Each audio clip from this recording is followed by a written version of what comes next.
దేశానికి అభివృద్ధి ఒక్కటే చాలదు. అది సర్వరోగ నివారణ అస్సలే కాదు. అభివృద్ధి జరిగినంత మాత్రాన ఆ ఫలాలు కింది స్థాయి వరకు వెళ్తాయన్న నమ్మకమూ లేదు. గత అనుభవాలు మనకు ఇవే చెబుతున్నాయి.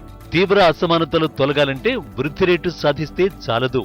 విద్యా ప్రమాణాలు మెరుగుపడినప్పుడే అసమానతలు తొలగిపోతాయి. మానవ వనరులపై పెట్టుబడులు పెట్టినప్పుడే దేశం పూర్తి స్థాయిలో అభివృద్ధి పథాన నడుస్తుంది. ఇంతకీ మానవ వనరులను ప్రభుత్వాలు ఎందుకంత నిర్లక్ష్యం చేస్తున్నాయి? వృద్ధి రేటు లెక్కలే తప్ప వైద్యం, ఆరోగ్యం, చదువు, నైపుణ్యతపై ఎందుకు దృష్టి పెట్టడం లేదు?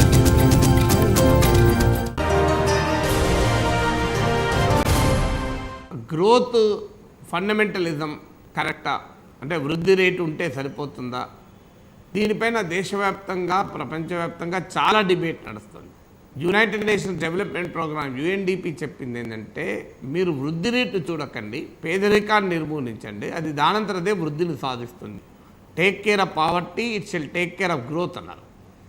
కానీ మన దేశంలో చాలా కాలంగా ఈ గ్రోత్ ఫండమెంటలిజం పెరిగి ఆర్థిక వృద్ధి రేటు సాధిస్తే చాలు, ఇక అన్నీ సాధ్యమవుతాయి అనేది ఒక నమ్మకం ఏర్పడింది. దీనికి నమ్మకానికి కారణం ఏంటంటే ట్రికిల్ డౌన్ థియరీ అంటారు. అంటే అభివృద్ధిని సాధిస్తే దాని ప్రయోజనాలు ఆటోమేటిక్గా దిగువ స్థాయికి కూడా వస్తాయి అని. కానీ భారతదేశ అనుభవం మనకు చెప్తున్నది ఏంటంటే, ఈ ట్రికిల్ డౌన్ పూర్తిగా కాదు, కొంతమేరకు అవుతుంది, కాదని కూడా మనం చెప్పలేము. కానీ పూర్తి స్థాయిలో ఈ ట్రికిల్ డౌన్ కాదు అనేది మనకు అనుభవం చెప్తున్నటువంటి అంశం. కారణం ఏంది? ఈ దేశంలో తీవ్రమైన అసమానతలు ఇప్పటికీ కూడా కొనసాగుతున్నాయి. ఈ తీవ్రమైన అసమానతల వల్ల భారతదేశంలో వృద్ధి రేటు ఒక్కటే సాధిస్తే సరిపోదు, ఈ అసమానతల్ని కూడా తొలగించాలి. ఇవాళ ఎకనామిక్ సర్వేలో కూడా ఒక మాట చెప్పారు, ఎడ్యుకేషనల్ అవుట్కమ్స్లో తీవ్రమైన గ్యాప్స్ ఉన్నాయి.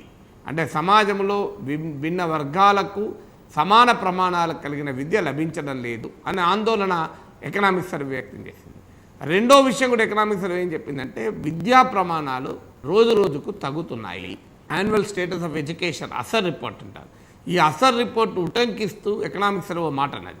కనీసం 5వ తరగతి చదివే పిల్లవాడు 5వ తరగతి పుస్తకాన్ని చదవలేకపోతున్నాడు, 5వ తరగతి చదివే పిల్లవాడు 5వ తరగతికి ఉద్దేశించి లెక్కలు చేయలేకపోతున్నాడు అని.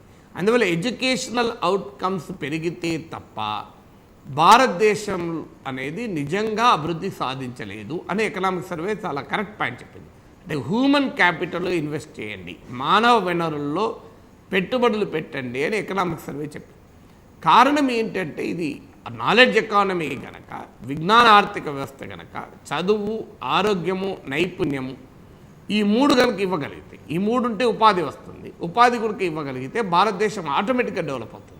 ఇప్పుడు ఈ ఎకనామిక్ సర్వేలో మరో ముఖ్యమైన అంశం చెప్పారు, డెమోగ్రఫిక్ డివిడెండ్ ఉంది భారతదేశానికి అని. అంటే 15 నుంచి 59 సంవత్సరాల మధ్య వయసు కల వారిని వర్కింగ్ ఏజ్లో ఉంటారు. ఈ వర్కింగ్ ఏజ్లో ఉన్న వాళ్ళు 1990స్లో 57% ఉంటే ఇవాళ 64% పైగా పెరిగారు. అందువల్ల ఈ యువ జనాభాతోనే ఎక్కువగా ఉండడమే కాదు, పనిచేసే వయసులో ఉన్న వాళ్ళు ఎక్కువగా ఉండడం వల్ల భారతదేశాల్లో కనుక మానవ వనరులపైన పెట్టుబడి పెడితే భారతదేశం అభివృద్ధి అవుతుంది. కానీ ఎకనామిక్ సర్వే ఇచ్చిన లెక్కల ప్రకారమే చూస్తే భారతదేశం విద్య, ఆరోగ్యము ఈ రంగాలపైన పెడుతున్నటువంటి ఖర్చు గతంతో పోలిస్తే పెద్దగా పెరగడం లేదు, ఒక 0.5% అటు ఇటు తప్పి లాస్ట్ 2-3 ఇయర్స్లో ఈ సోషల్ సెక్టార్ స్పెండింగ్ అంటారు, ఇది భారీగా పెరిగిన మాట కనబడలేదు. కొన్ని సంవత్సరాలు అయితే తగ్గుతుంది కూడా. అందువల్ల ఇప్పటికైనా ఈ ఎకనామిక్ సర్వే చెప్పిన లెక్కలను బట్టి చూస్తే భారతదేశం విద్య, ఆరోగ్యము, పారిశుద్ధ్యము, తాగునీరు, ఉపాధి, నైపుణ్యము, గృహ వసతి లాంటి మానవ వనరుల రంగంలో పెట్టుబడులు పెట్టాలి.